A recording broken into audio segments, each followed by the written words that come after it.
अस्सलाम वालेकुम फ्रेंड्स। मैंने आपको द नाउन जेंडर के बारे में पढ़ाया था। इंग्लिश में नाउन की चार जेंडर्स होती हैं: masculine gender, feminine gender, common gender और न्यूटर जेंडर। तो मैंने आपको बताया था मस्कुलाइन जेंडर वो नाउन होता है जो आप किसी मेल के लिए इस्तेमाल करते हैं, और फेमिनाइन जेंडर वो नाउन होता है जो आप किसी फीमेल के लिए इस्तेमाल करते हैं। बाकी जो दो जेंडर्स थी वो रह गई थी, आइए उनको आज कंप्लीट करते हैं।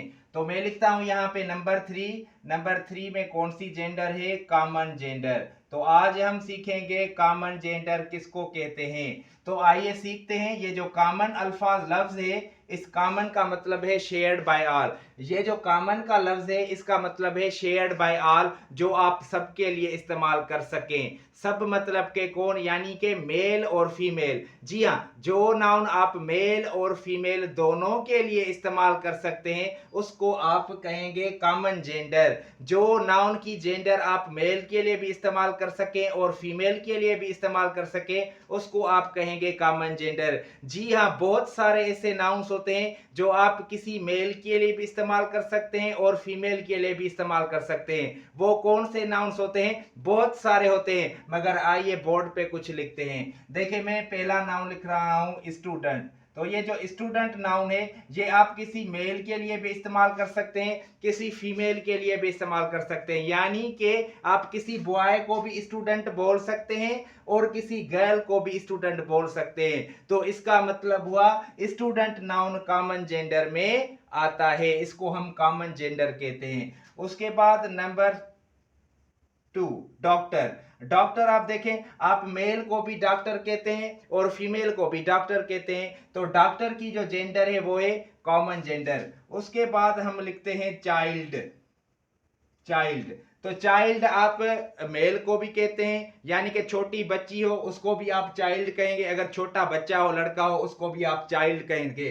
तो चाइल्ड की जो जेंडर है वो है कॉमन जेंडर। और भी बहुत सारे नाउन्स लिखते हैं। सिंगर। सिंगर आप किसी मेल को भी कह सकते हैं और फीमेल को भी कह सकते हैं। तो सिंगर की जो जेंडर है वो भी है कॉमन जेंडर। उसके बाद ड्राइवर।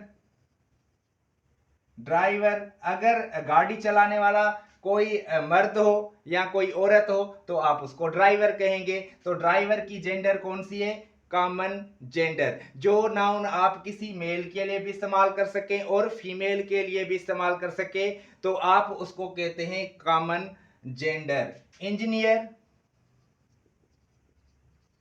इंजीनियर आप किसी मर्द को भी कह सकते हैं और अगर औरत इंजीनियर हो तो उसको भी आप इंजीनियर कहेंगे।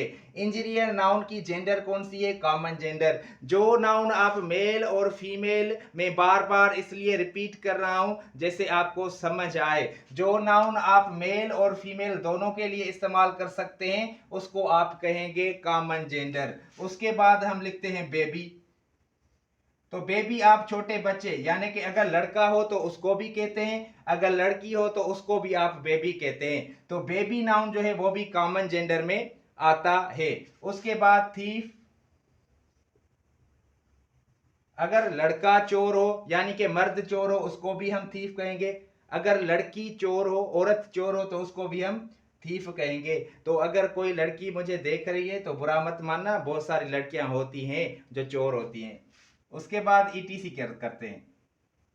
तो student, doctor, child, singer, driver, engineer, baby, thief, ये जो मैंने नाउन्स लिखे हैं ये आप मेल्स के लिए भी इस्तेमाल कर सकते हैं और फीमेल्स के लिए भी इस्तेमाल कर सकते हैं।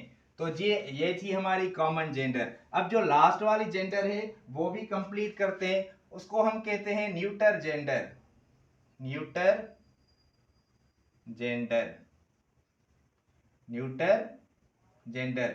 तो आइए इसको पढ़ते हैं। आइए इसकी मीनिंग को देखें। ये जो न्यूटर मैंने यहाँ पे लिखा है इसका मतलब है नॉन लिविंग। न्यूटर का मतलब है नॉन लिविंग।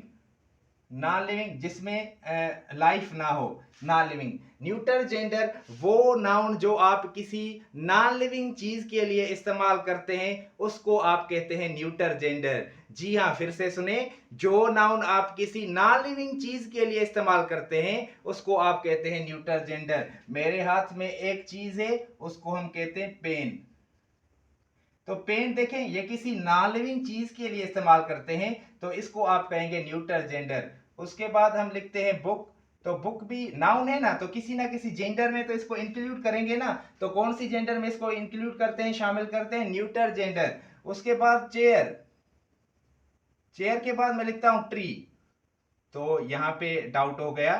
ट्री जो है ये तो नॉन लिविंग नहीं, ट्री जो है ग्रो करती है, ठीक है, मूव करती है, तो ये ट्री जो है ये हम न्यूट्रल जेंडर में क्यों शामिल करते हैं। अब आइए इसको समझते हैं। यहां पे मैं ईटीसी लिखता हूं।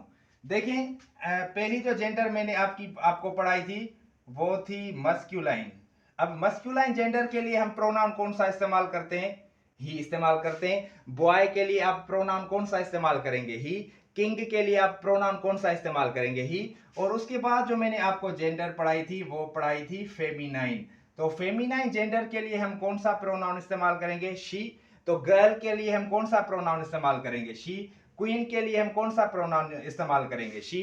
अब कॉमन जेंडर अगर आप वो इस्तेमाल कर रहे हैं मस्कुलाइन के बारे में, किसी मेल के लिए, तो ही इस्तेमाल करेंगे। और अगर आप फीमिनाइन के लिए इस्तेमाल, फीमेल के लिए इस्तेमाल करेंगे तो उसके लिए इस्तेमाल करेंगे शी। अब जो नंबर 3 में न्यूटर है, तो न्यूटर जेंडर के लिए हम जो प्रोनाउन इस्तेमाल करेंगे वो करेंगे इट। तो देखें ये जो पेन है इसके लिए कौन सा प्रोनाउन आएगा, इट। बुक के लिए कौन सा इस्तेमाल करेंगे, इट। चेयर के लिए, ट्री के लिए, तो बात हो रही थी ट्री की, ट्री के लिए हम जो प्रोनाउन इस्तेमाल करते हैं वो करते हैं इट। ये एक पेड़ है, कैसे ट्रांसलेट करेंगे, इट इज अ ट्री। तो इस प्रोनाउन को अगर देखेंगे तो ये प्रोनाउन आप किसी नॉन लिविंग चीज के लिए इस्तेमाल करते हैं, तो इट को देख के, इट के हिसाब से इस ट्री को जो इंक्लूड कर दिया गया है वो कर दिया गया है न्यूटर जेंडर में। सो हमने 4 जेंडर्स कंप्लीट किए हैं, और आने वाला जो लेक्चर होगा वो भी जेंडर्स के बारे में होगा। उसमें हम पढ़ेंगे फेमिनाइन जेंडर में से मस्कुलाइन जेंडर हम कैसे बनाते हैं।